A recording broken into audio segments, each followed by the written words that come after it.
নিগড়তি ৰাজা চিত্ত কৰা থিৰ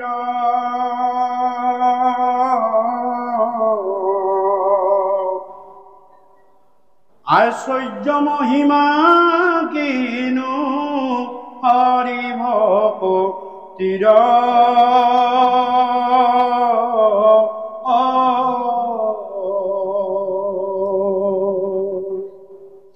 আছে যত যত যজ্ঞ ধৰ্ম সংসাৰত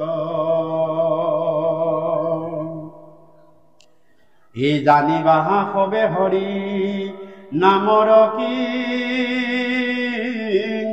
কৰ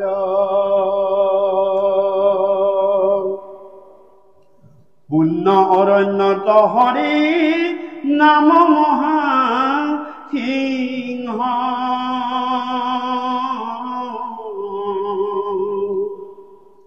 অপলাই পাপ হস্তি যেন শুনি তাৰ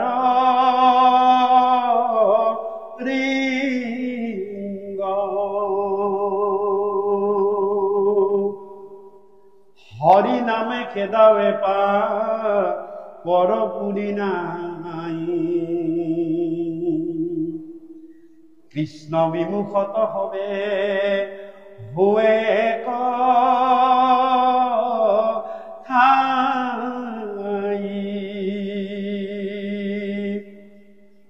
পৰম পাতকী যিটো আতি অনাচাৰী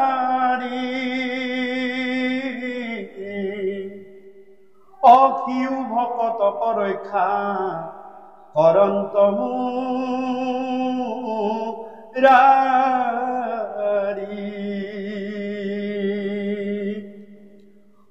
চতুৰ্ভুজে ৰূপে পাৱে বৈকুণ্ঠ নগৰ আশ্চৰ্য মহিমা কুইনো হৰিৰ নাম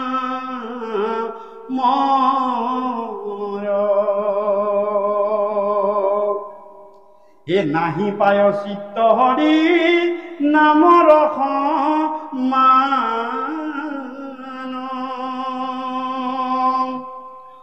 শুনা পূৰ্ব কথাই অজা মিলয়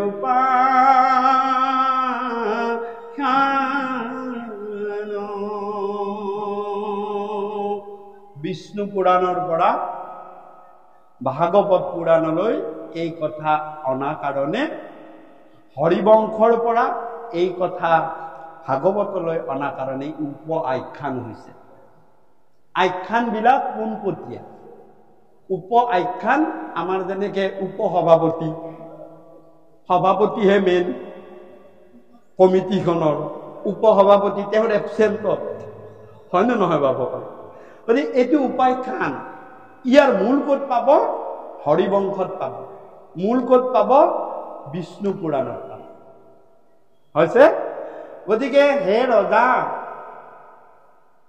কুকে কৈ আছে ৰজা পৰীক্ষিত হে ৰজা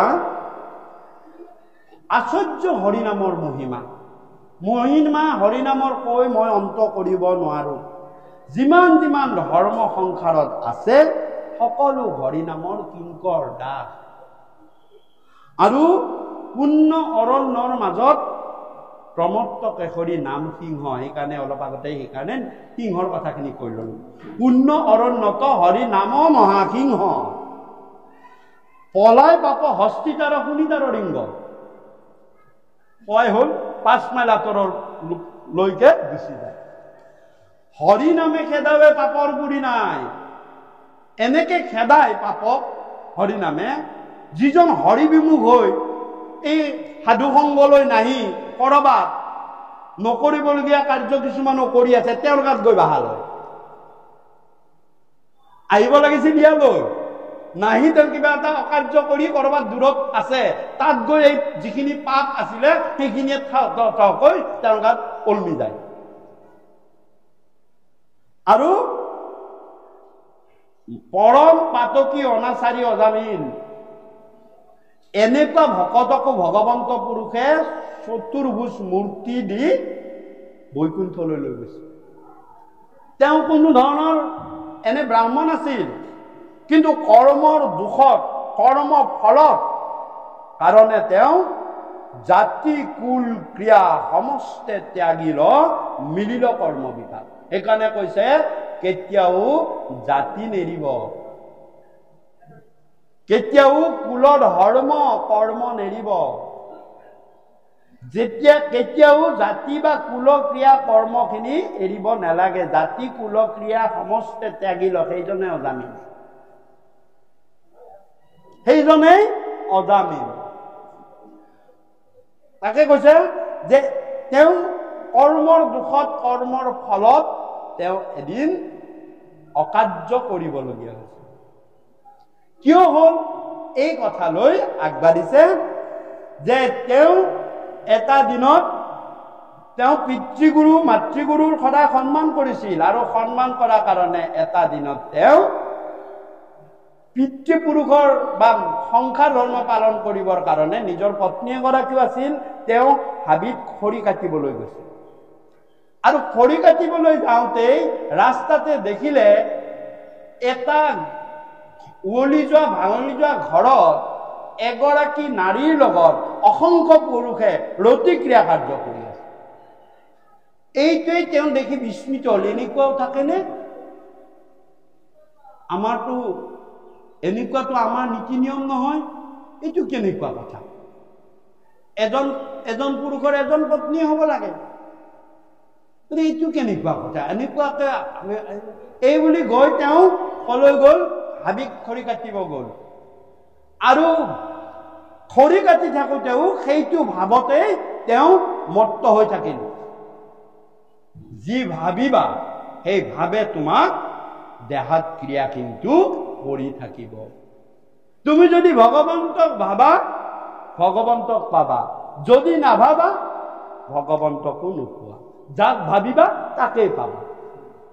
সেইকাৰণে কৈছে ভাবিলেহে ভগৱন্তক বুজিবে পাৱই, নভাবিলে কদাচিতো ওচৰো নপাৱই। সেইকাৰণে আমাক ভাবিব কৈছে। আৰু ভাই বুলি কৈ সম্বোধন কৰি মাধৱ মহাপুৰুষে যুগলৰ শেষত লিখিছে, বাপসকলে গায়ে থাকে, হে ভাই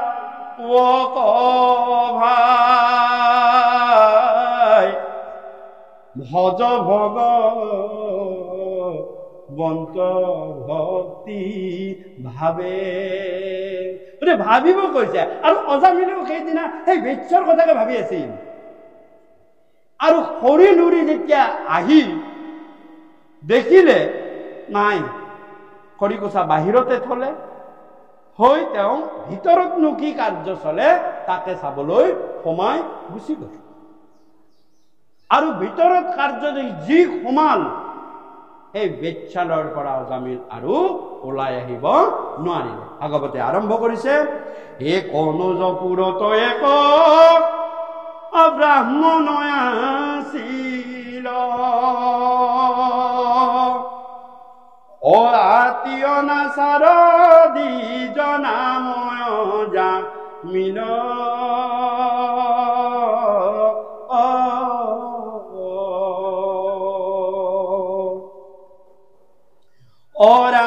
পৰম বেশ্যাৰ পতি পতিত পাপিষ্ট, কৰিলে কমহন্তক অনেকয় নিষ্ট,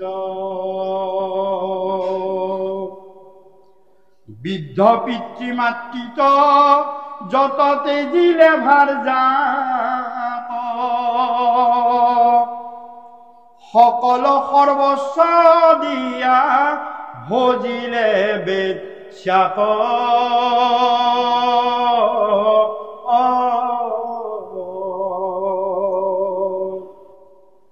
জাতি কুল কৰ্ম মানে সমস্তে ত্যাগিল,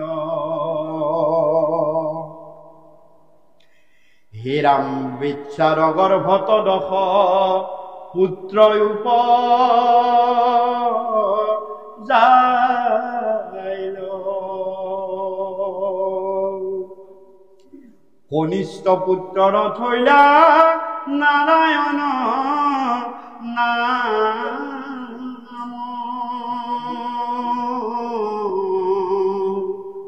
ভাৰ্যা পুত্ৰ পুখিবাৰ মাত্ৰ কৰে কাম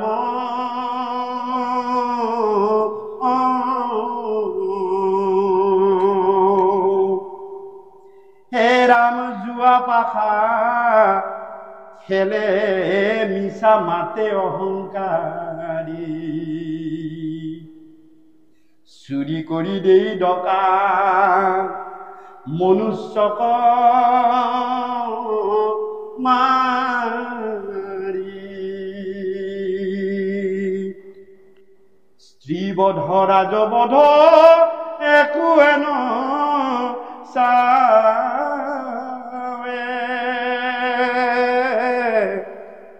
তাইক মাত্ৰ পোষে আন যত বিত্ত পাৱে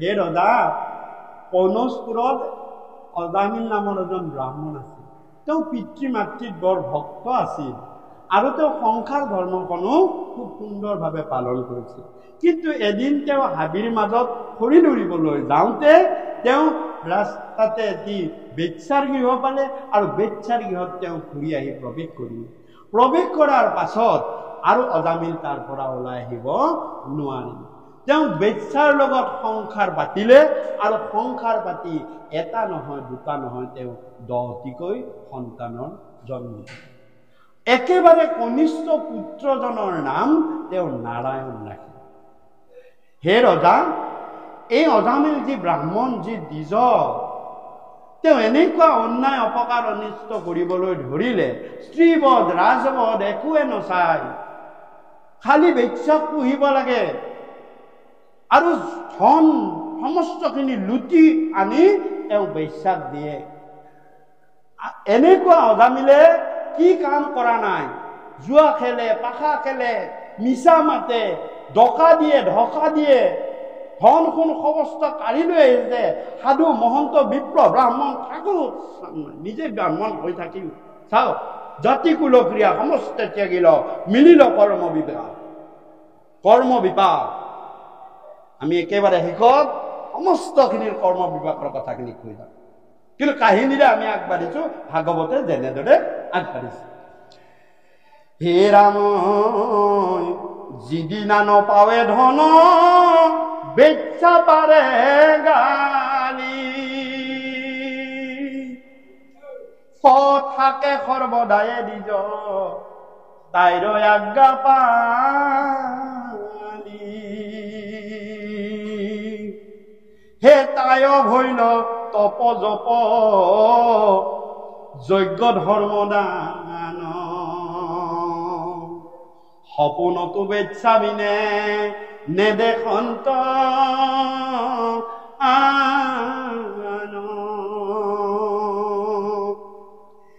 হে ৰাম হেন পাপ নাছিল দ্বিজত নিশি জিল দুষ্টৰ প্ৰসংগে নষ্ট ভৈলয় অজামিল দুষ্টৰ প্ৰসংগত ব্ৰাহ্মণ নৈষ্ঠিক ব্ৰাহ্মণ পিতৃ মাতৃৰ ভকত কিন্তু দুষ্টৰ প্ৰসংগত আহি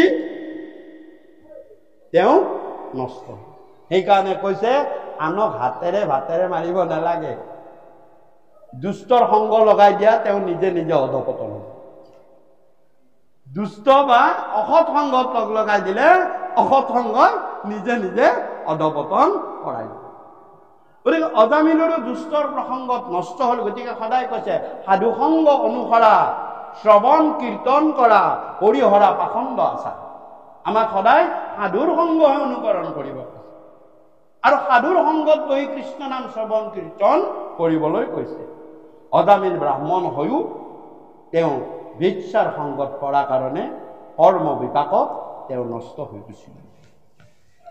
পৰাম জাতিত ব্ৰাহ্মণ সিতু কৰ্মত চাণ্ডাল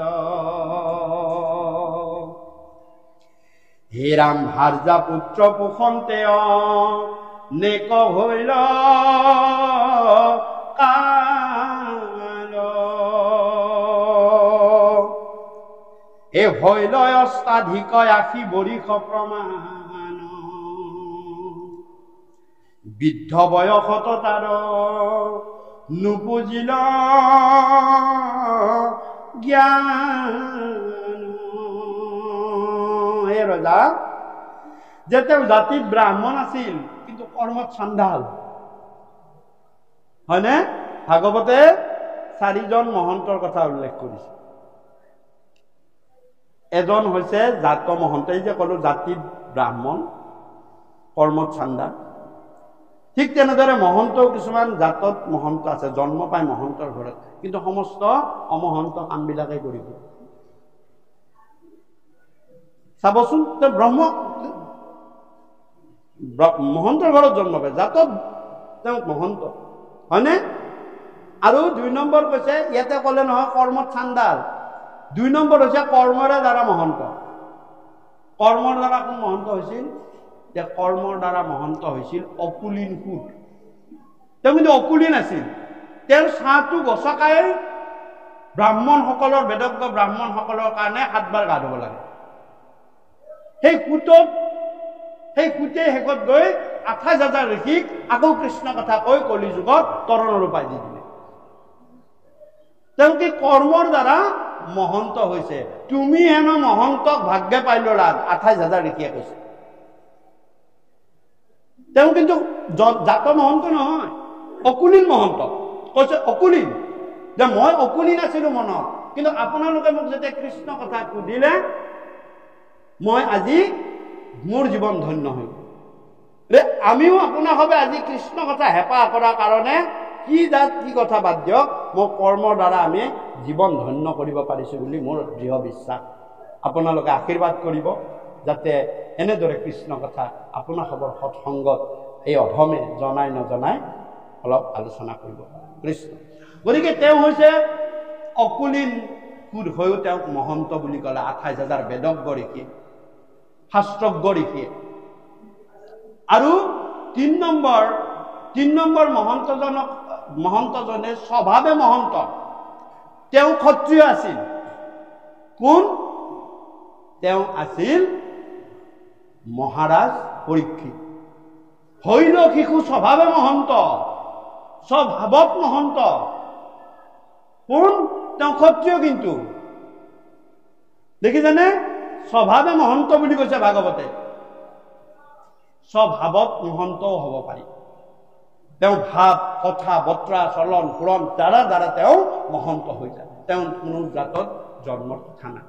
আৰু 4 নম্বৰ জনৰ কথা কৈছে চাৰিত্ৰিক মহন্ত, যিয়ে ভকত ভগৱন্তৰ সেৱাৰ দ্বাৰা ভগৱন্তৰ কৃপাৰ পাত্ৰ হয়, তেওঁক চাৰিত্ৰিক মহন্ত কৈছে। উদাহৰণ, ক্ষত্ৰিয় কুলত জন্ম উদ্ধৱ। হে উদ্ধৱ, তুমি কি সন্ত, তুমি কি মহন্ত? তোমাৰ গাতে সন্তৰ গুণটো আছে, তোমাৰ গাতে মহন্তৰ গুণটো আছে। উদ্ধৱে কি কৰিছিল? ভগৱন্তৰ চৰণৰ সেৱা কৰিছিল, তেওঁ উচিষ্ট ভোজন কৰিছিল। ভগৱন্তৰ সদায় চৰণ সেৱা কৰাই উদ্ধৱৰ কাম আছিল। গতিকে যিয়ে গুৰু ভকতৰ সেৱা কৰিব তেওঁ চাৰিত্ৰিক মহন্ত বুলি কলে ভাগৱতে। এই ভাগৱতৰ সংজ্ঞা আমি নিজে চৰ্জি একো ক'ব নোৱাৰো। আপোনালোকে উদ্ধৱৰ গোপী কৃষ্ণ উদ্ধৱ সংবাদত ভগৱন্ত পুৰুষে নিজে কৈছে উদ্ধৱ। গতিকে ইয়াত কৈছে যে কৰ্মৰ দ্বাৰা তেওঁ জাতত ব্ৰাহ্মণ থাকিলেও কৰ্মৰ দ্বাৰা তেওঁ চাণ্ডাল হ'ল। আৰু এনেদৰে মনত ৰাখিব সংখ্যাটো 88 বছৰ হ'ল। হৈল অষ্টাধিক 80 বৰিষ প্ৰমাণ। অষ্টাধিক 80 কিমান হ'ল? 88, 8 হয়নে নহয় বাৰু? 88 বছৰত এই ঘটনাটো ঘটিল। কি ঘটিল?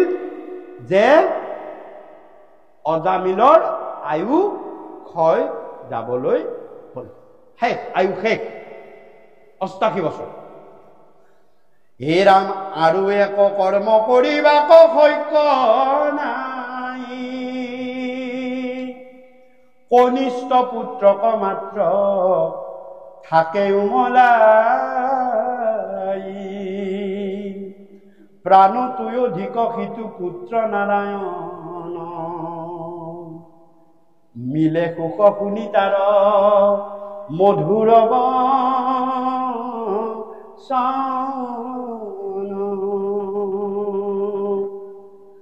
হে ৰাম তাতে মন মজিল দ্বিজৰ সমুদায়, পৰম কৌতুকে তাৰ লীলা থাকে চাই, ধুৱাৱে খুৱাৱে মহা স্নেহে নিতে তাক, আইখ নাৰায়ণ বুলি ৰাত্ৰি দিনে ডাক, উঠা নাৰায়ণ হেৰা বৈশা নাৰায়ণ, ভুঞ্জা নাৰায়ণ বুলি ডাকে সৰ্বক্ষণ। আৰু এনেদৰে ৮৮ বছৰ হ'ল, বিপ্ৰ বৃদ্ধ হৈ আহিল, কিন্তু বেশ্যাগৰাকী তেতিয়াও যুৱতী ডেকাই হৈ আছে, আৰু তেওঁ 10টা পুতেক জন্ম পালে। একেবাৰে কনিষ্ঠ পুত্ৰটোক চোৱা চিতা কৰাৰ দায়িত্ব দি বেশ্যাই দিনটোৰ কাৰণে ঘৰৰ পৰা ওলাই গৈছিলে।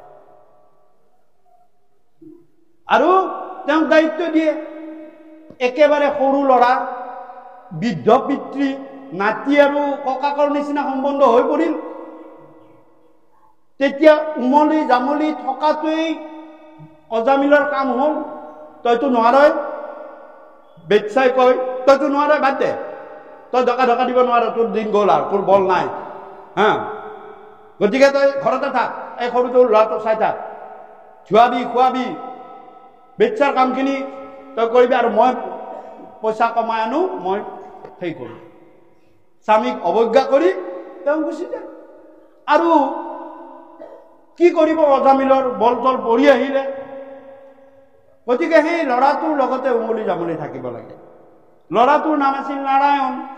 গতিকে উঠোতেও বহুতেও যাওঁতেও খাওঁতে ইফালে বেশ্যালৈ ভয় আছে, কিবা হ'ব লাগিলে মোকতো সোধাই নিদিব ঘূৰি আহি।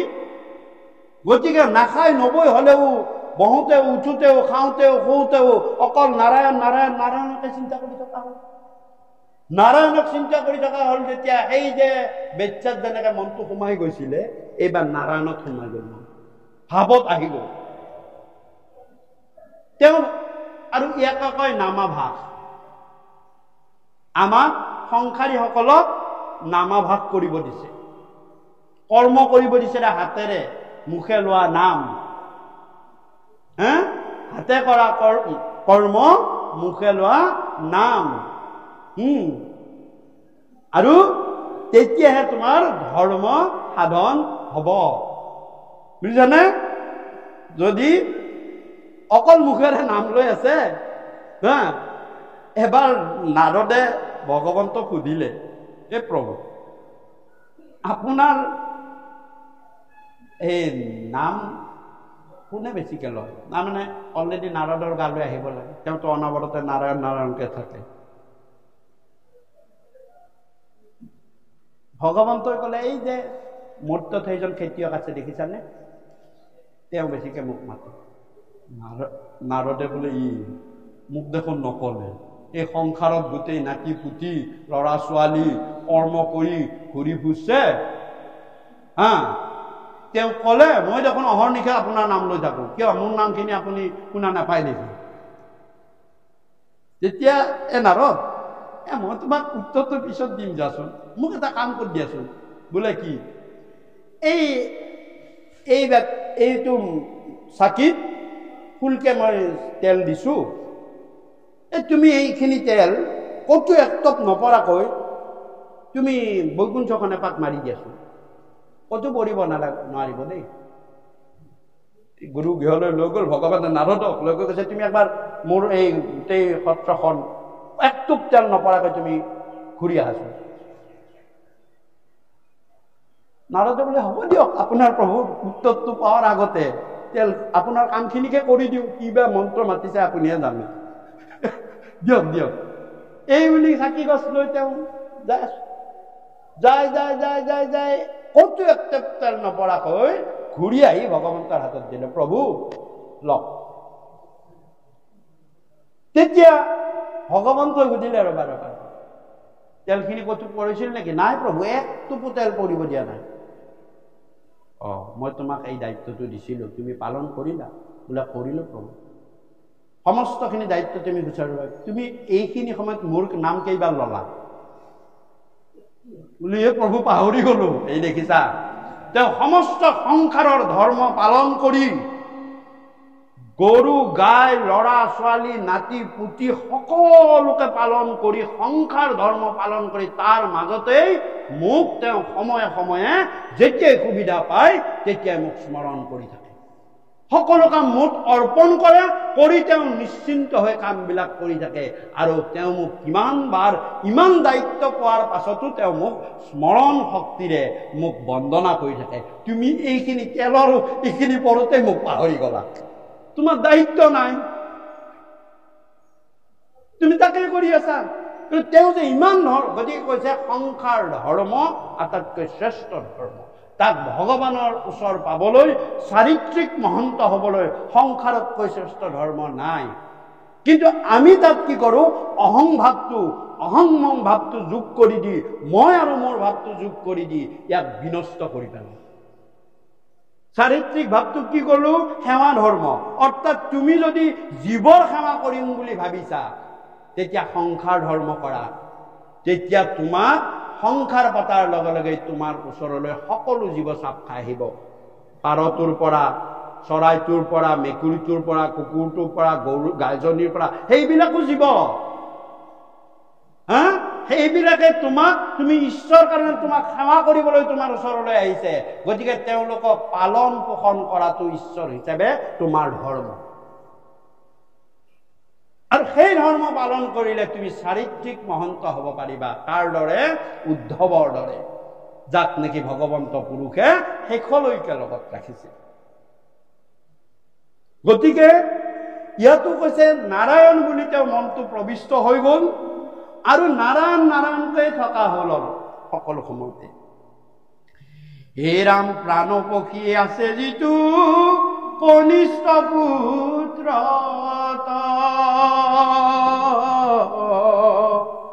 নাৰায়ণ বিনে নাহি বচন মুখত।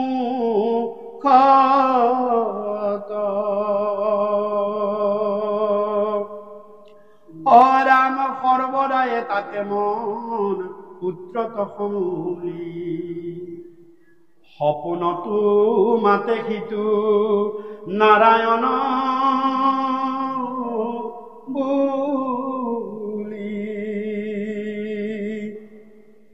হে ৰাম খনে খনে মনতাৰ তনয়ত কৰে,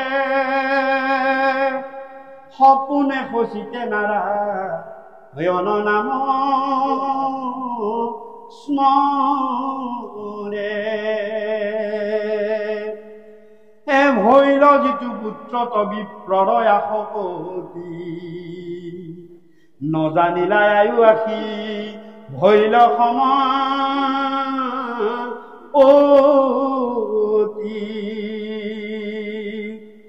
নীলে কবয়স পুত্ৰ স্নেহে আলে জালে, বিফলে জনম গৈল পাইলাই অন্ত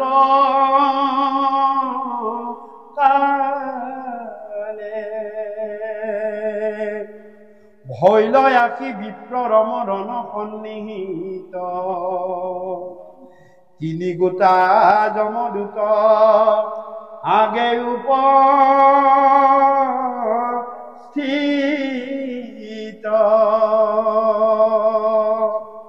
আৰু এইদৰে পুত্ৰৰ লগত উমলি জামলি থাকোৱে দিনবিলাক কটাই পাৰ কৰিলে। বয়সততো সেনেকুৱা হয়ে আমাৰ বিলাক, আমাৰ কথাই কৈ আছে, আমি অজামিল, আমি অধৰ্মী। আৰু এটা দিনত আয়ু সমাপন হল ৮৮ বছৰ।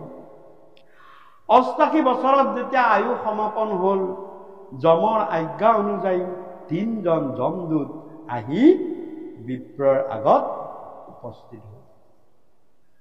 গতিকে হে বাপ বান্ধৱ মাই মাতৃ হওক, প্ৰতিটো জীৱৰ, প্ৰতিটো মনুষ্যৰ জীৱনলৈ ৩জন যমদূত আহিবই। এয়া যম মানেই নিয়ম, মৃত্যুৰ কালৰ নিয়ম। যম মানে নিয়ম। এই তিনিটাৰ হাতৰ পৰা কোনো হাত সাৰিব নোৱাৰে। অজামিলৰ জীৱনলৈ যেনেকৈ আহিছে, পাপী হওক তাপী হওক, দুখী হওক সুখী হওক, ধনী হওক দুখীয়া হওক, সন্ত হওক মহন্ত হওক, আহিব। কিন্তু তাৰ পৰা কেনেকৈ অজামিল উদ্ধাৰ হল, কি যমদূত আহিব মনত ৰাখিব। হে ৰাম প্ৰাণ প্ৰয়াণৰ সময়ত কফ ১ নম্বৰ, অৰ্থাৎ কফ এটা আহিব, গলটো ঘূৰাব ধৰিব। আপোনালোকে জানে এইটো কথা, আমাৰ কয়ে গল বাজিছে নেকি অ, তাৰমানে ইংগিত কি, তেওঁ বেছি সময় দিন হয়তো নেথাকিব।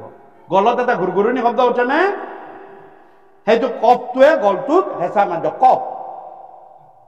কফ বাত পিত্ত, ২ নম্বৰটো হৈছে বাত, অৰ্থাৎ ভৰিৰ বুঢ়া আঙুলটোৰ পৰা চুলিডালৈকে বিষাব ধৰিব, গোটেই গাটো বিষম। ২ নম্বৰ যমদূতৰ কামটো হৈছে বিষ তুলাই দিয়া। ৩ নম্বৰ পিত্ত, কফ বাত পিত্ত, অৰ্থাৎ এটা ঊৰ্ধ্বায়ী গেছ, পিত্ত গেছ বুলি কয়, ওপৰ ফাললৈ উঠি আহিব। এইটো দেখিছানে? ৩টা যমদূত, অজামিলক সেই 3টা যমদূতেই ধৰিছে।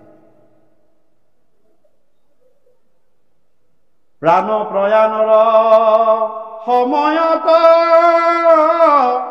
কফ বাত পিত্ত আদি যত কণ্ঠ নিৰোধনে তোমাৰ স্মৰণ কথা। কণ্ঠ নিৰোধনে, কাৰণ কফাই তোমাক কণ্ঠ, তুমি কীৰ্তন কৰিব না, আজি যেনেকে আমি এনেকে কৈ আছো, দেখিছানে? সেই সময়ত মই ক'ব নোৱাৰিম, কফাই আৰু কণ্ঠ নিৰোধনে তোমাৰ স্মৰণ কথা। হে প্ৰভু, গজেন্দ্ৰৰ নিচিনা মোৰ স্মৰণ কৰা শক্তিটোহে থাকিব, বেলেগ একো শক্তি নেথাকে। আৰু অজামিলকো তেনেদৰে 3জন যমদূতে হেঁচা মাৰি ধৰি ললে। হে হৰি ৰাম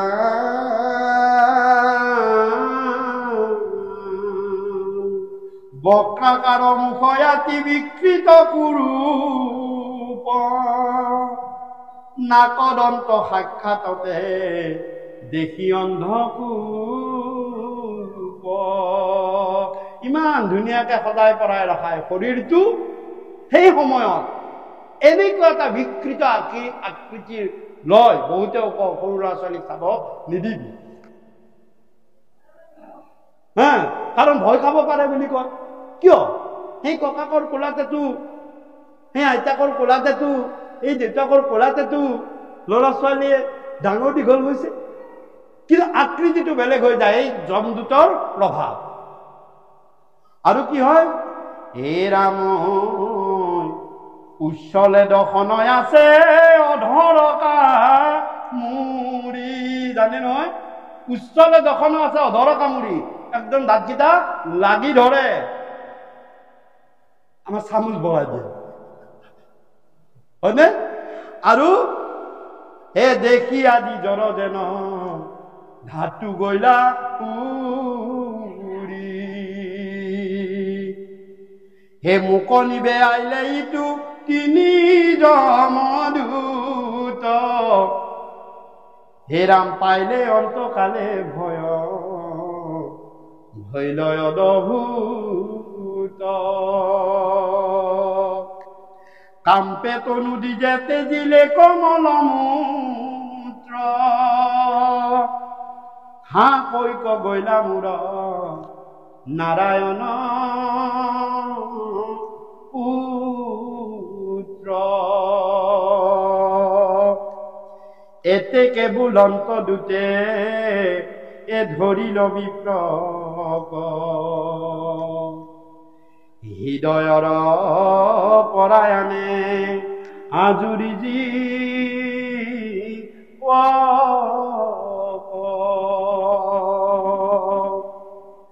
মহাপীড়া পায়া বিপ্লব হইল চেতন দিলা আৰ তৰাৱে ৰিঙ্গ আইখনাৰা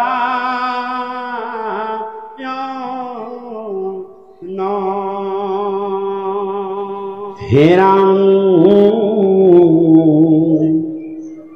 হে জীববাজ কৰি ভৰাই যাতনা দে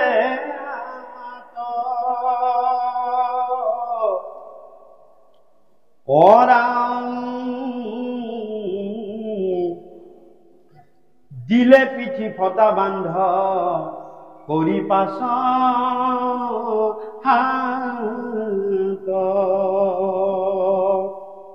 হে লগাই দু লগলত চামৰ জৰি আনি নৰকত আজুৰি পে লাইবে নিয়ে টানি সেহি বেলা চাৰি বিষ্ণু দূত ব্ৰহ্মে দুখে হে কৃষ্ণৰ কীৰ্তন শুনে মৰন্তাৰ মুখে তাক পীড়া কৰে কোনো অধম পামৰে এহি বুলি খেদি গৈলা চাৰি সিদ্ধ বৰে মৰণ তেললে কনাম তাকো কৰে দণ্ড ৰহ ৰহ চক্ৰে কাটি সৰু খণ্ড আৰু জীৱৰ আমাৰ যিটো পঞ্চভূতিক শৰীৰ যিটো আমাৰ অন্নময় কোষৰ দ্বাৰা গঠিত শৰীৰ তাৰ পৰা এটা আছে যে সেই শৰীৰৰ পৰা আমাৰ যাতনা নামৰ আৰু এটা দেহ থাকে সেইটো আমাৰ পিছৰ এই আমিতো অন্নময় কোষময় শৰীৰটো ইয়াত থৈয়ে যাব লাগিব বহুতেও কয় যে তাৰ পিছত এটা মনোময় শৰীৰ আছে আমি মানটো ইয়াতে আছো কিন্তু আমাৰ মনটো ডিঙে ডিপাঙে ঘূৰি আছে সেইও এটা শৰীৰ হা সেই এটা শৰীৰে সেই এটা থাকে এটা জ্ঞানময় শৰীৰ আছে আমি সৰুতে জ্ঞানৰ দ্বাৰা স্কুলত পুৰণৰ নেওতা যোগ নেওতা কৰিলো মুখস্থ কৰিলো জ্ঞানময় শৰীৰে আজিলৈকে শেষৰ দিনলৈকে মনত ৰাখিব দেখিছেনে এইবিলাক কোষৰ কথা আছে বাৰু যাতনা দেহাত যেতিয়া ভৰালে তেতিয়া তেওঁ চিঞৰি দিলে আইখ নাৰায়ণ পুত্ৰ নাৰায়ণ অৰ্থাৎ পুতেক হিচাপে মাতি দিলে আৰু মাতিলে নাৰায়ণক মাতিলে সৰু ল'ৰাটোৰ নাম নাৰায়ণ আছিলে চাওকচোন পুত্ৰ হিচাপে মাতিলে একবিপ্ৰ অজামিল মন্দমতি পাপশীল পুত্ৰ ভাৱে কুমৰি তোমাৰ বৈকুণ্ঠে পাইলে কাবাস দেখিছেনে তেওঁ পুত্ৰ ভাৱে মাতি দিলে মাতি দিওঁতে যেতিয়া নামাভাগ কৰি আছিল তেতিয়া ভগৱন্তৰ চিন্তা হৈছিল চাৰিজন বিষ্ণুদূতক কৈছিল যে তহঁতি যা অজামিল এই জীৱটোক সদা সতৰ্কভাৱে ৰক্ষা কৰি থাকিবি চাৰিওফালৰ পৰা আৰু ই মোৰ নাম লৈ আছে প্ৰভু প্ৰভু ই দেখোন বেচ্ছাত পতিত গৈছে বোলে মোৰ নামে সেইবিলাকে শুনাছে প্ৰভু ইটো মন্দিৰ নামঘৰত নাই ই বেচ্ছালৈত আছে মোৰ নামে স্বৰ্গ নৰক একো নাচায়। তোমালোকক কৈছো যে এওঁ বিপদ আহিলে তোমালোকে ৰক্ষা কৰিব লাগিব, কাৰণ এওঁ নামাভাৱ কৰি আছে। অজামিল ক'ত আছিল? বেতচালত আছিল, কিন্তু নামাভাৱ কৰি আছিল। তাতেই 4জন বিষ্ণুদূত অলৰেডি আগৰ পৰাই প্ৰহৰী হৈছিল। এইটো কথা নহয় যে মই নামঘৰলৈ যাব পৰা নাই, ঘৰতে কৰি আছো। তুমি য'তেই কৰি থাকা, তেওঁৰ নাম লৈ থাকা, তোমাক ভগৱন্তই তাতেই ৰক্ষা কৰিব। কথা হ'ল সাধু সংগত আহিলে মনত সংশয়বিলাক দূৰ কৰিব পাৰি। সাধু সংগত আলোচনা হলে নামৰ প্ৰতি ভাৱটো বেছি প্ৰাণময় বা প্ৰেমময় ভাৱে প্ৰকাশ হয়। বাকী গৃহত থাকিলেও হ'ব। আৰু অজামিলে কি তেতিয়া 4জন বিষ্ণুদূত মনত ৰাখিব, আহি যমদূতৰ পৰা জীৱ কাঢ়ি ল'লে। 1 নম্বৰ সুবাত, 2 নম্বৰ সুকণ্ঠী, 3 নম্বৰ সুদৰ্শন, 4 নম্বৰ বন্ধছেদন। 4টা বিষ্ণুদূত। সুবাতে কি কৰিলে? যে শ্বাস প্ৰশ্বাস ল'ব নোৱাৰা, শ্বাস প্ৰশ্বাস ল'ব নোৱাৰা চিষ্টেমটো অপেন কৰি দিলে। বাত মানে বতাহ, শ্বাস প্ৰশ্বাস, এইটো ক্লিয়াৰ কৰি দিলে। 2 নম্বৰ, কাৰণ অলৰেডি জীৱ উলিয়াই লৈছে, তাৰমানে শৰীৰটো আছে, কিন্তু শৰীৰটোত কি কৰিলে? লগে লগে শ্বাস প্ৰশ্বাস কৰিব পৰা কৰি দিলে। সুকণ্ঠী, তেওঁ কণ্ঠটো যি কফে হেঁচা মাৰি ধৰিছিলে সেইটো ক্লিয়াৰ কৰি দিলে। সুকণ্ঠীৰ এইটোৱে কাম। সুদৰ্শন, তেওঁ 3টা ভয়ংকৰ ৰূপত যমদূত দেখিছিলে, কলা মলা, চকুৰে ধোঁৱা কোৱা দেখিছে, একো মনিব পৰা নাই। আমাৰতো এটা সময়ত হয়, কোন আহিছে কথা চিনি নাপায়, এইবিলাক চাইন্স। দৰ্শনটো তেওঁৰ ভস্ত হৈ গৈছিলে, কিন্তু যেতিয়া সুদৰ্শনে প্ৰয়োগ কৰিলে তেতিয়া ক্লিয়াৰ হৈ গ'ল। তেওঁ কি দেখিলে? যমদূত 3জন আৰু দেখোন ধুনীয়া 4জনৰ মাজত বিৰাট যুদ্ধ লাগিব লাগিছে, ইটোৱে সিটোক মাৰামাৰি কৰিব লাগিছে। এইটো মই কি দেখি আছো? মই মোৰ পুতেককহে মাতিছিলো, ইহঁতৰ এই 4জন ক'ৰ পৰা আহিল?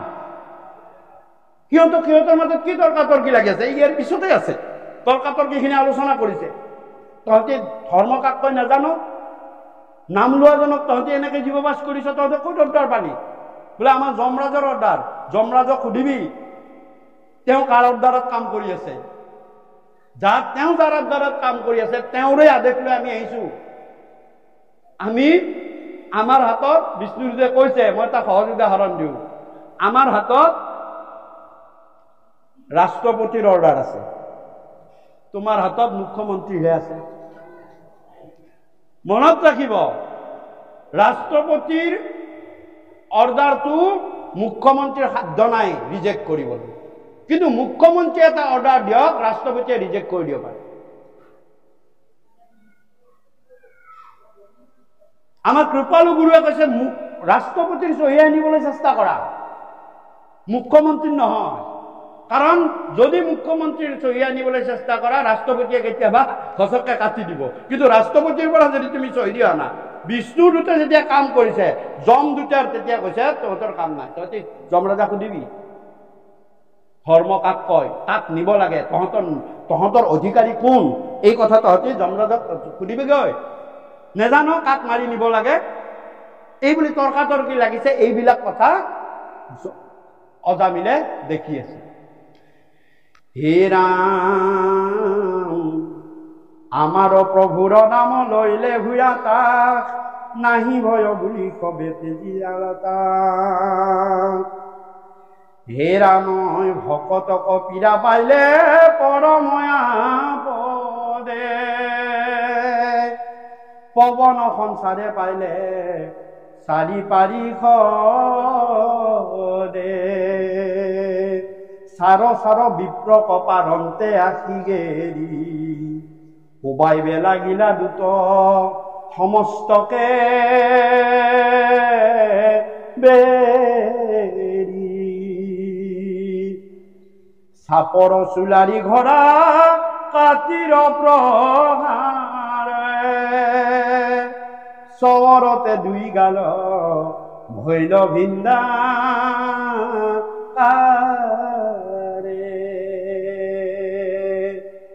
হে মৰণৰ ত্ৰাসে তিনি যমৰ কিংকৰ নিজক এৰিয়া হৈ গইলা তেখনে অন্তৰ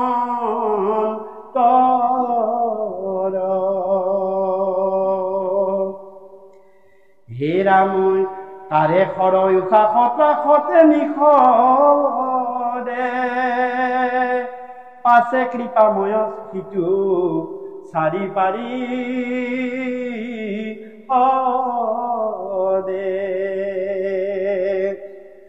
অৰাম দেখাই দিয়ক মহাৰূপ মনোহৰ তেতিয়া দিজক সুন্দৰ ৰূপটো দেখাই দিলে কিয় সুদৰ্শনৰ সেয়াই কাম কেনেকুৱা বেংকামোৱা যমদূত আহিছিল আৰু এইকেইজনৰ সুন্দৰ ৰূপ দিজয় ভাবিলে মই কি পুণ্য কাম কৰিলো মোৰ ল'ৰাটোকহে নাম মাতিছিলো আইখ নাৰায়ণ বুলি মই কি পুণ্যৰ কাম কৰিলো এই যমদূতকেইটাক খেদি যে মোক আকৌ জীৱটো হাতত ভৰাই দিলে গতিকে এই বুলি ভাবি থাকিল বিপ্ৰই নজনাকৈ মহান নামটো লৈ ললে কি নাম ললে নাৰায়ণ যি নাৰায়ণ নাম আপোনালোকে পাবই শাস্ত্ৰত জানে আপোনালোকে তথাপিও আমি আপোনালোকক অলপ মনত পেলাই উনুকিয়াহে দিছো না শব্দে নাদতে কি বুলি কৈছে না শব্দে নাদতে নাদ ব্ৰহ্ম চাৰি বেদৰ পৰা চাৰি অক্ষৰ হাৰকাৰি আনি ব্ৰহ্মাদেৱে বেকত কৰিয়া থৈলা নাৰায়ণ বাণী এই নাৰায়ণ বাণীটো ব্ৰহ্মাই কেনেকৈ চলে চাৰি বেদৰ পৰা চাৰিটা আখৰ লৈ আহিছে সেইকাৰণে না শব্দতে নাদতে নাদতে মানে নাদ ব্ৰহ্ম এই যে আমি পাঠ কৰি আছো আমি যে হৰিনাম কীৰ্তন কৰো সেয়া নাদ ব্ৰহ্ম শব্দ ব্ৰহ্ম সেই এটা ব্ৰহ্ম এটা হৈছে অন্ন ব্ৰহ্ম অন্ন ব্ৰহ্মৰ পৰা আমাৰ অন্নময় কোষৰ সৃষ্টি হয় শুদ্ধ অন্ন খালে আমাৰ শুদ্ধ কোষৰ সৃষ্টি হয় এটা হৈছে শব্দ ব্ৰহ্ম এয়া হৈছে নাদ ব্ৰহ্ম বা শব্দ ব্ৰহ্ম ভাল কথা ক'লে আপোনাৰ উপকাৰ ভাল হ'ব বেয়া কথা ক'লে বেয়া হ'ব আৰু এটা হৈছে জীৱ ব্ৰহ্ম জীৱবিলাকো আমি ব্ৰহ্ম আৰু এটা হৈছে পৰম ব্ৰহ্ম এই চাৰি প্ৰকাৰৰ ব্ৰহ্ম অৰ্থাৎ তুমি অন্নময় ব্ৰহ্ম শুদ্ধ হলে নাদ ব্ৰহ্ম শুদ্ধ হ'ব অন্নখিনি শুদ্ধভাৱে সাত্বিকভাৱে খালে তোমাৰ কথা বতৰা আচাৰ ব্যৱহাৰ বিলাক শুদ্ধ হৈ আহিব আৰু অন্ন ব্ৰহ্ম শুদ্ধ হলেহে তুমি শব্দ ব্ৰহ্ম নাদ ব্ৰহ্ম শুদ্ধ হ'ব নাদ ব্ৰহ্ম শুদ্ধ হলেহে তোমাৰ জীৱ ব্ৰহ্ম শুদ্ধ হ'ব আৰু জীৱ ব্ৰহ্ম শুদ্ধ হলে পৰম শুদ্ধ পৰম ব্ৰহ্ম ঈশ্বৰ কৃষ্ণৰ কৃপাৰ পাত্ৰ হ'ব পাৰে গতিকে না শব্দে নাদতে ৰা শব্দে ৰময়তে আমি ৰমণ কৰি আছো কৃষ্ণ কথা ৰমণ পাতি আছো আৰু 29 জিয়তে না শব্দ আনিছে ঋগ্বেদৰ পৰা ৰা শব্দ আনিছে সামবেদৰ পৰা ৰা শব্দ আনিছে 29 যজুবেদৰ পৰা আনিছে আৰু অথৰ্ব বেদৰ পৰা আনিছে মূৰ্ধন্য ন অৰ্থে আনন্দতে অৰ্থাৎ নাদ ব্ৰহ্মত ৰমণ কৰি আনন্দ তত্ত্বেৰে জীয়াই থকা লেনিয়াই ঘেনিয়াই দুখ লৈ নহয় নাদ ব্ৰহ্মত তুমি ৰমণ কৰিলে আনন্দ তত্ত্ব তোমাৰ ভিতৰত জন্মিব আৰু তাকে লৈ জীয়াই থকাই হৈছে নাৰায়ণ চাৰি ব্ৰহ্মৰ চাৰি তত্ত্ব চাৰি আখৰ গতিকে এই চাৰিটা শব্দকে আনি ব্ৰহ্মাই নাৰায়ণ বাণীটো ৰাখিছিল আৰু মোৰ কৃপালু গুৰুৱে কৈছে কীৰ্তনৰ প্ৰথমতে যে মনত ৰাখিবা সমস্ত অৱতাৰৰ কাৰণ যদি আছে সেয়া নাৰায়ণ প্ৰথমে প্ৰমাণামু ব্ৰহ্ম ৰূপী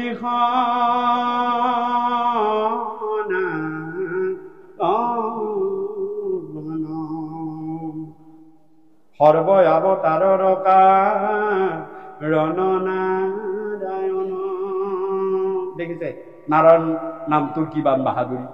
৩ নম্বৰ, মনত ৰাখিবা বেদৰ সমস্ত গুপুত তত্ত্বখিনি নাৰায়ণ, সাৰ তত্ত্বখিনি নাৰায়ণ। সেই শব্দকেইটাকে আনি ব্ৰহ্মাই কৈছে মই নাৰায়ণ ললো। সেইকাৰণে কৈছে ও বেদৰ গুপুত বিত্ত নাৰায়ণ, ও দৈব কীৰ্তন্তে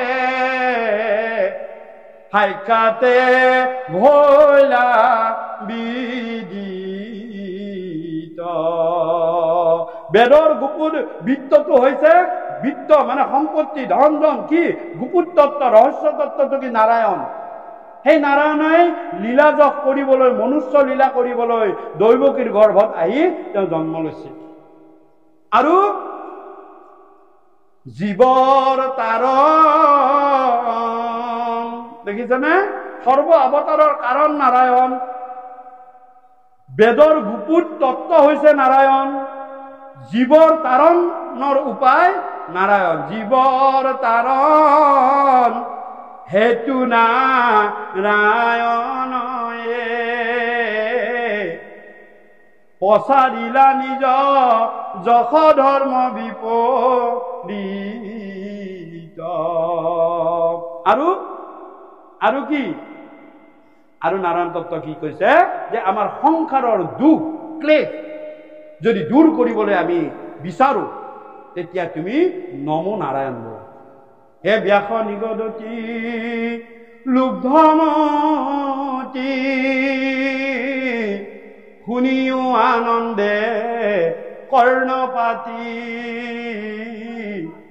দিও উপদেশ ঊৰ্ধ্ব বাহু উচ্চ কৰি, এহি মানে মাত্ৰ মহামন্ত্ৰ, দুৰ্ঘোৰ সংসাৰ বিষহাৰী, নমো নাৰায়ণ বুলিও কমুখ ভৰি। কৈছে ব্যাসে কৈছে মই ঊৰ্ধ্ব বাহু উচ্চ কৰি মই কলো, হে সংসাৰী লোকসকল, সংসাৰৰ দুখ যাতনাৰ পৰা যদি বাচিব বিচাৰিছা নমো নাৰায়ণ নমো নাৰায়ণ নমো নাৰায়ণ বুলি মুখ ভৰি লোৱা। মুখ ভৰি মানে মুখ আৰু কিবা ভৰে নেকি? মুখত দেখোন পানী খালেও ভিতৰত লৈ যায় নহয় বাপসকল। মুখ ভৰি কি? অৰ্থাৎ এবাৰ শ্বাস এবাৰ প্ৰশ্বাস কমপ্লিট কৰিবলৈ তুমি নমো নাৰায়ণেৰে কমপ্লিট কৰা। উশাহটো টানোতে নমো নাৰায়ণ নমো নাৰায়ণ নমো নাৰায়ণ নমো নাৰায়ণ নমো নাৰায়ণ নমো নাৰায়ণ নমো নাৰায়ণ, আকৌ এৰোতেও নমো নাৰায়ণ নমো নাৰায়ণ নমো নাৰায়ণ নমো নাৰায়ণ কৰি ইয়াকে কৈছে মুখ। এনেকে ললে তুমি সংসাৰ বিষৰ পৰা তোমাক তুমি মুক্ত। চাও আৰু কি কৈছে? চাৰিও বেদৰ চাৰি অক্ষৰ হাৰকাৰি আনি, ব্ৰহ্মাদেৱে বেকত কৰিয়া থৈলা নাৰায়ণ বাণী। নাৰায়ণ বাণীটো থলে কামটো কি? সহি নাৰায়ণ নামলৈয়া শুদ্ধ কৰো আমি চিত্ত, মানে ভিতৰখন। সেই নাৰায়ণ নাম ললে তোমাৰ ভিতৰখন শুদ্ধ হৈ যাব আৰু বাহিৰখন কায়া। সহি নাৰায়ণ নামলৈয়া শুদ্ধ কৰো আমি চিত্ত কায়া, হৰি সন্তোষৰ কাৰণ আনন জানি। চাওক অৰ্থাৎ অজামিলে সেই নাৰায়ণ নামটোকে লৈ ললে তোৰ বাহিৰখনো শুদ্ধ হল ভিতৰখনো শুদ্ধ হল। অশুদ্ধি একোনে থাকিল। সংসাৰ তৰণৰ উপায়টো তেওঁ নাৰায়ণ নামতে পাই গল নে? আৰু সমস্ত জীৱনত যদি কিবা অপৰাধো কৰিছিলে সেই অপৰাধ মৰিখনৰো নাৰায়ণ নামেৰে কৰাই দিলে। সেইকাৰণে কৈছে অপৰাধ বিনাশন তজু নাম নাৰায়ণ। দেখিছেনে? অপৰাধ বিনাশনৰ নামটো কি? নারায়ণ জানি নামে পখিলু হরণ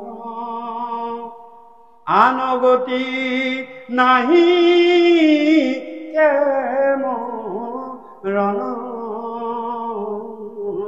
অপরাধ ক্ষমা করি তুমি দয়া কিলহরি মুখ ৰক্ষা কৰিও চৰণ দেখিছে নাৰায়ণ নামে কিমান কাম কৰিব পাৰে সেই নাৰায়ণ নামটো যেতিয়া লৈ ললে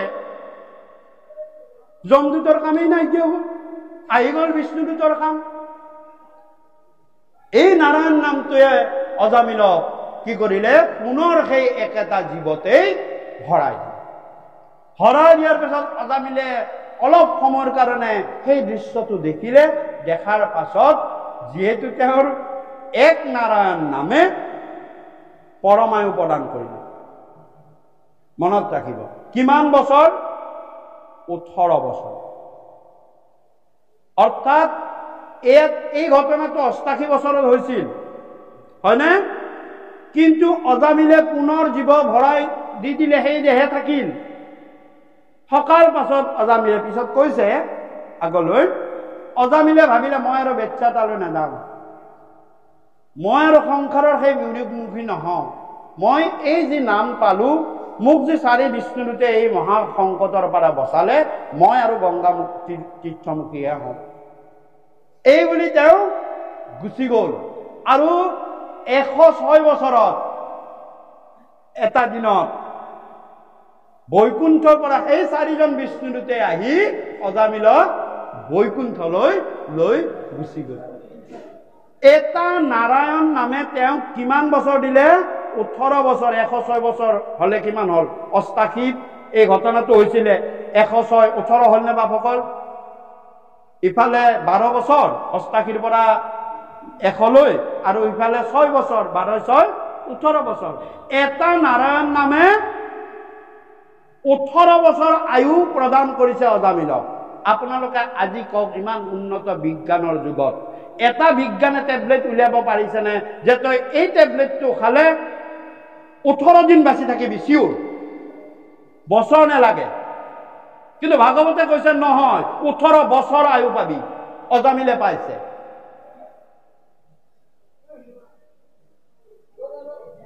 যমদূতে মাৰিছিলে মৰিছিলে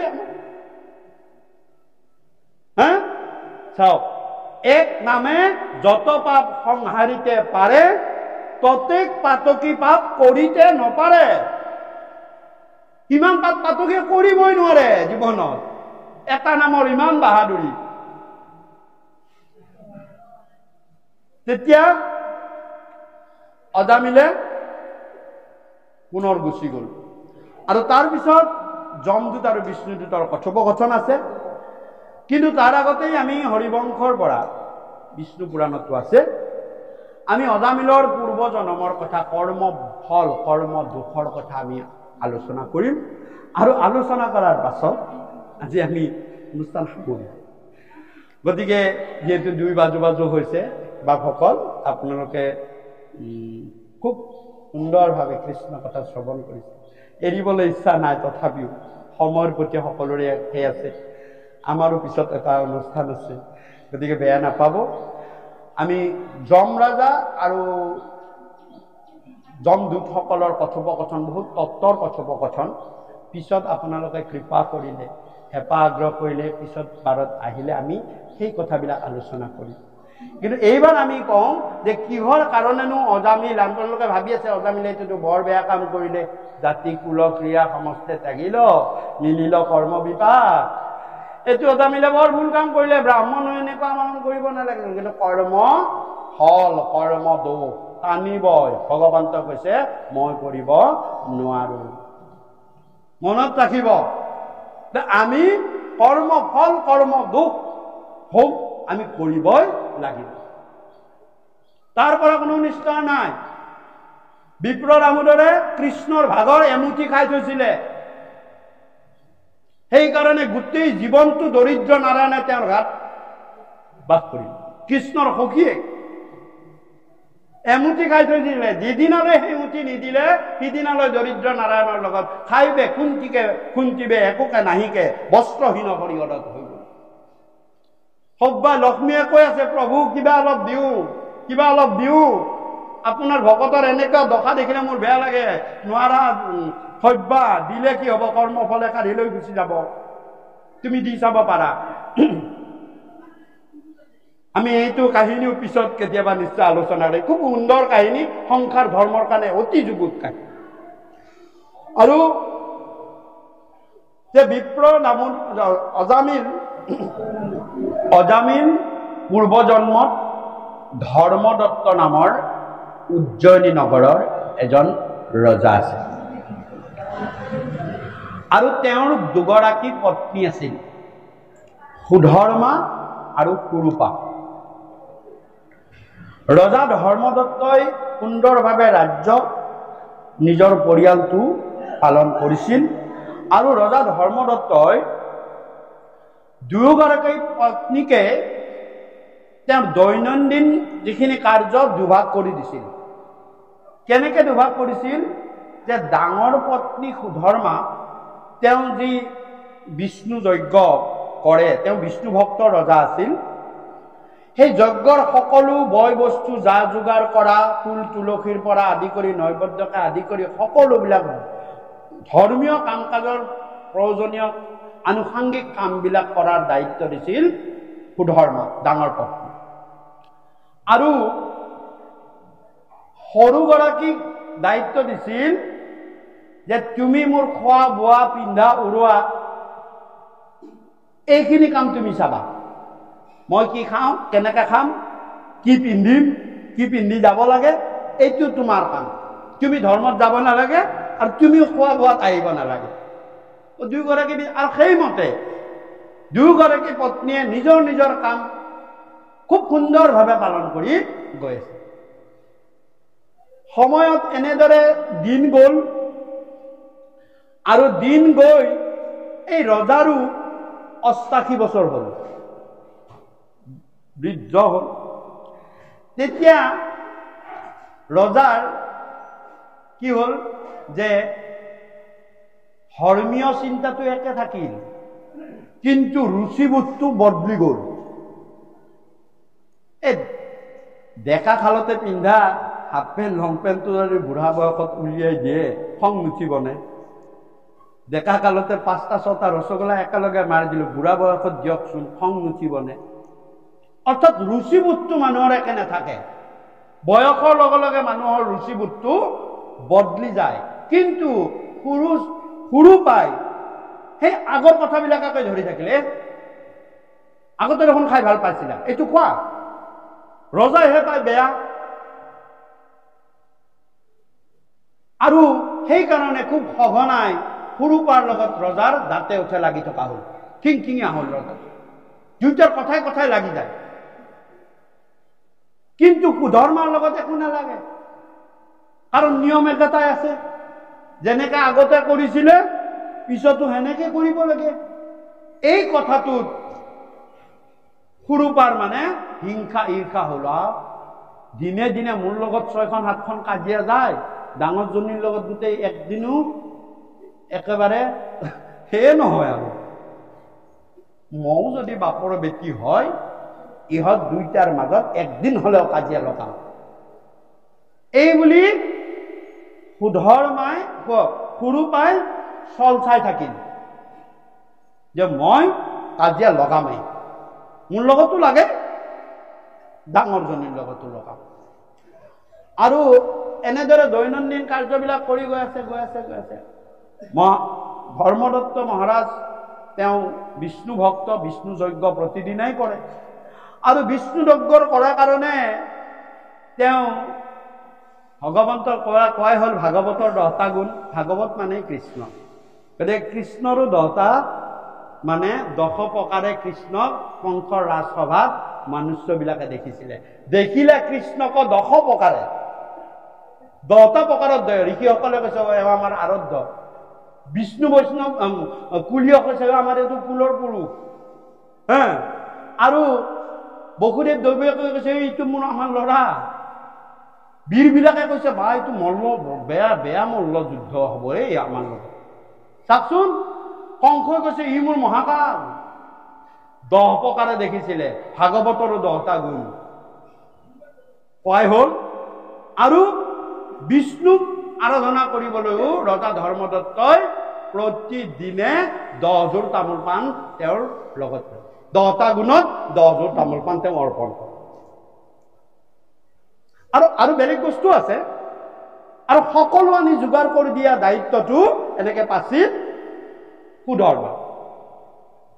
ৰজা স্নান কৰি ওলাই আহিব, আহি তেওঁ আসনত বহিব, বহি তেওঁ বিষ্ণু যজ্ঞ আৰম্ভ কৰিব। তাৰে আগে আগে সুধৰ্মাই সকলো নৈবদ্য আগৰ নিচিনাকে আনি ৰাখিলে। ৰাখি ধৰক কটটোৱে আনিবলৈ গ'ল। এই কটটো আনিবলৈ ভিতৰলৈ যাওঁতে সেইদিনাই সুৰু পাই চিন্তা কৰিলে আজিয়ে মোৰ চান্স। পটককে এটা চেলুলৈ দৌৰ মাৰি গৈ সেই পাচিটোৰ পৰা 9 যোৰ তামোল পাণ উলিয়াই লৈ, মানে খামচাটোত যিমান আহিছে আৰু ভিতৰলৈ সোমাই গ'ল। সব বস্তু তেনেকে ঢাকি থোৱা আছে, তাতে যে নাইতো গম নাপায়। কথাটো কৈছে এনেকে পাচিতেই থৈছে দিয়কচোন, তাতে যে নাইতো গম নাপায়। আৰু ৰুমৰ আঁৰৰ পৰা চাই থাকিল কিনো হয়। যথা সময়ত ধৰ্মদত্ত ৰজা আহিল, আহি আসনত বহিলে, যজ্ঞৰ আসনত বিষ্ণুৰ মূৰ্তিৰ আগত। ওচৰতে সুধৰ্মা বহিলে। এফালৰ পৰা নীতি নিয়ম অনুযায়ী তেওঁ হাতত বস্তু দৰ্পণ কৰি আছে, ধৰ্মদত্তই অৰ্পণ কৰি গৈ আছে, কোনো কথা নাই। একেবাৰে শেষত তেওঁ গুণ অনুযায়ী এতিয়া ভগৱন্তক বিষ্ণুক স্মৰণ কৰি যে চাই য'ত 10 যোৰ তামোল পাণ প্ৰতিদিনে দিব লাগে, তাততো সুধৰ্মাই 1 যোৰ তামোল পাণ দি থৈ দিছিলে 10 যোৰে। কোনোবাই মাজতে 9 যোৰ তামোল পাণ লৈ গ'ল। সেই যজ্ঞস্থলীতেই, যজ্ঞৰ ভগৱন্ত বিষ্ণুৰ আগতেই এনেকুৱা স্থলী, সুন্দৰ স্থলী, ইয়াতে বহি আছে ধৰক, এইটো কথা মনত পতত আহক। ধৰ্মদত্ত ৰজাৰ খং উঠি গ'ল। খং উঠি ওচৰতে থকা সুধৰ্মাক গালি দিলে, বৈচ্ছা নাৰী, ৰীতি নীতি নিয়ম নাজানো। এই ইয়াত 10 যোৰ তামোল পাণ থাকিব লাগে, কিয় 1 যোৰ দিলা? বৈচ্ছাইহে ৰীতি নীতি নাজানে।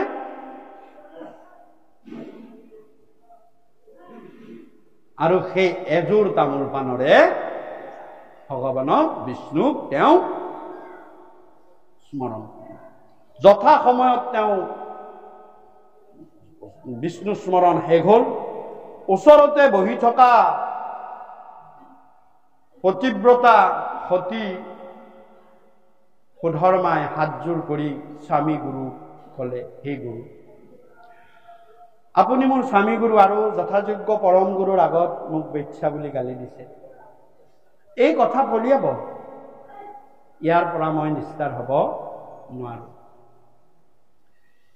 হে স্বামী দেৱতা, স্বামী গুৰু, ময়ো যদি সঁচাই সতী হওঁ, ময়ো যদি সাধ্বী হওঁ, আৰু ময়ো যদি সঁচাকেই 9 যোৰ তামোল পাণ, 10 যোৰ তামোল পাণে ইয়ালৈ আনিছিলো, মইতো কোনোদিন ভুল কৰা নাই, আজিও আনিছিলো, ইয়াৰ পৰা কোনোবাই 9 যোৰ লৈ গৈছে। গতিকে ময়ো যদি সঁচাই আনিছিলো, ময়ো এই স্থানতে কলো আপুনি মোৰ নিচিনা বেচ্ছাতে আপুনি পতিত যাব লাগিব অহা জন্ম। 1 নম্বৰ, মই যদি সঁচা হওঁ। 2 নম্বৰ, আৰু মই জানো 10টা তামোল পাণ মই আনিছিলো, 1 যোৰ হলেও আপুনি পালেতো।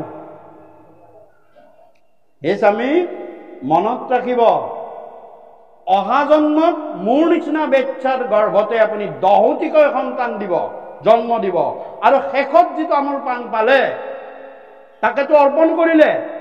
সেইকাৰণে আপোনাৰ একেবাৰে শেষৰ ল'ৰাটোৰ নাম নাৰায়ণ হ'ব, আৰু অহা জন্মতো আপোনাৰ শেষৰ সন্তানটোৰ কাৰণে আপুনি বৈকুণ্ঠ পাব, যদি মই সতী হওঁ। 3 নম্বৰ, 3 নম্বৰ যে মই জানো ইয়াতে 10 যোৰ তামোল পাণৰ পৰা 9 যোৰ কোনোবাই চুৰ কৰি লৈ গৈছে। কোনে দিছে মই নাম নকওঁ, কাকো নকওঁ। অহা জন্মত আপুনি ব্ৰাহ্মণ হ'ব, কাৰণ আপোনাৰ বিষ্ণু ভক্ত, আপোনাৰ সেই পুণ্য ফল আপুনি লাভ কৰিব। ক্ষত্ৰিয়ৰ পৰা আপোনাৰ উত্তৰণ হ'ব, ব্ৰাহ্মণৰ সন্তান হ'ব। কিন্তু যিয়ে ইয়াৰ পৰা তামোল পাণ নিছে তেওঁ আপোনাৰ সহধৰ্মিনী হ'ব। আধা জীৱন তেওঁ পাব, আধা জীৱন মই পাম। গতিকে অজামিলেও ঘৰত সহধৰ্মিনী এগৰাকী এৰি থৈ আধা জীৱন বেচ্ছাৰ লগত থাকিলে। সেই ধৰ্মদত্ত ৰাজাই পিছৰ জন্মত আহিল, অজামিল হ'ল আৰু বেচ্ছাত পতিত গ'ল। বেচ্ছাত পতিত গৈ কৰ্ম ফল ভোগ কৰি তেওঁ এটা দুটা নহয় 10টাকৈ সন্তানৰ বেচ্ছাৰ গৰ্ভত জন্ম দিলে আৰু একেবাৰে শেষৰ সন্তানটোৰ নাম নাৰায়ণ ৰাখিলে। আৰু সেই নাৰায়ণ নাম লৈ অজামিলে পিছৰ জন্মত বৈকুণ্ঠ পদ প্ৰাপ্তি কৰিলে আৰু সেই বেচ্ছাকো ভগৱন্তৰ কৃপাৰ পাত্ৰ কৰি তোলাই দিলে। গতিকে এই কথাৰে মই আজি ভাগৱত কথা সামৰিছোঁ। কৃষ্ণ আমাৰ এইখিনি কথা বাক্য বচন বোলোতে কৰবাত কিবা যদি ভুল ভ্ৰান্তি দোষ অপৰাধ হৈছে আপোনালোকে নিজ গুণে মৰিকৰণ কৰিব আৰু কৃষ্ণ কথা অমৃত কথা হেন জানি আমাৰ গোটেই ভুল ত্ৰুটি নধৰে। বাপসকল আপোনালোকৰ পৰা আজ্ঞা পালে আমি সামৰিব পাৰোঁ। কি কয় বাপসকলে, আমাৰ অনুষ্ঠানৰ বাপসকলে? হ'ব বাপসকল, কৃষ্ণ বোলে আজ্ঞা মোৰে ভক্তি, বিনা আজ্ঞাই কাৰ শক্তি। আপোনালোকৰ আজ্ঞালৈ এই পাথৰ আসনত বহা হৈছে। গতিকে আপোনালোকৰ আজ্ঞালৈ আমি সামৰিম আৰু এই পাথৰ আসনৰ পৰা উঠিম। কৃষ্ণ হে হৰি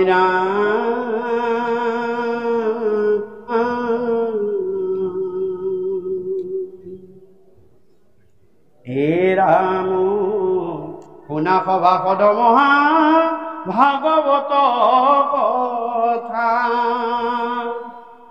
ইহেন মনুষ্য জন্ম নকৰিবা বৃথা। ভাগৱতৰ একেবাৰে শেষত উপদেশ ভাগি পঢ়িব লাগে। এয়া আমি উপদেশ পাঠ কৰিছোঁ, ঘটনা কাহিনী ইমানতে শেষ। আৰু কাৰণ এইখিনিহে মোৰ কৃপালু গুৰুজনাৰ নিজৰ বস্তু। বাকী এই যে কাহিনী ক'লোৱে উপাখ্যান, এইটো বিষ্ণু পুৰাণৰ পৰা আনিছে, হৰিবংশৰ পৰা আনিছে, হয়নে? কিন্তু মূল কথা তেওঁলোকৰ গুৰুসকলৰ উপদেশ, এইটোহে আচল বস্তু। ভাগৱত য'তেই নহওক একেবাৰে শেষত সেই অধ্যায়টোৰ শেষত এটা উপদেশ থাকে। সেইখিনি গুৰুৰ নিজৰ আমাক উপদেশ দিয়ে যে এনেকে চলিবা, তেতিয়া সংসাৰ ধৰ্ম ৰক্ষা কৰিব, ভগৱন্ত সন্তুষ্ট হ'ব আৰু সকলো জীৱকে তোমাৰ কৃপা কৰি কৃপা হস্তে চলাই ৰাখিব। গতিকে উপদেশ সাৰ বস্তু, সেই কাৰণে উপদেশ ভাগি পঢ়ি আমি অনুষ্ঠান শেষ কৰিম। হে ৰাম কেতিকখনে ধৰে কালে তাৰো নাহি আৰু কি মনুষ্য হুইবা ভাৰত ভূমিত।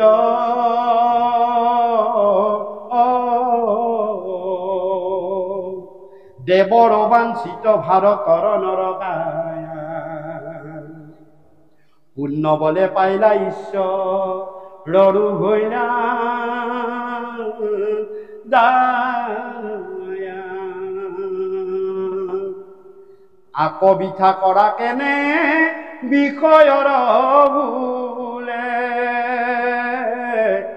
বেচা চিন্তামণি সাৰ কাঞ্চৰ মূলে।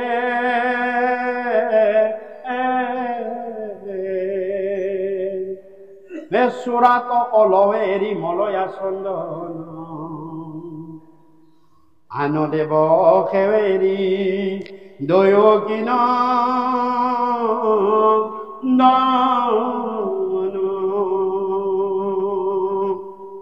স্মৰণে মাত্ৰকে যাক তৰায়ে সংসাৰ, হেনয় সুৰিল দেৱ কৈত পাইবা আৰু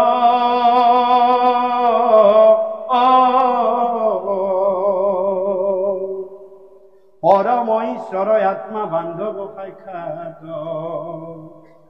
প্ৰত্যেকে আছই হৰি সবাৰোহী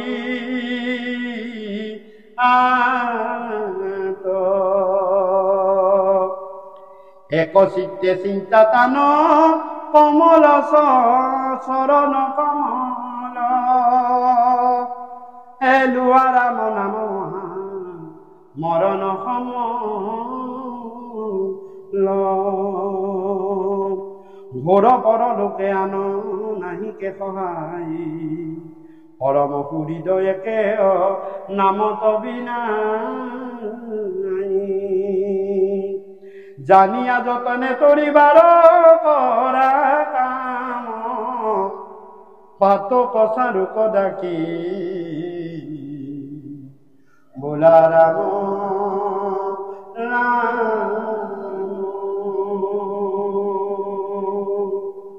জানিয়া যতনে তৰিবাৰ কৰা কাম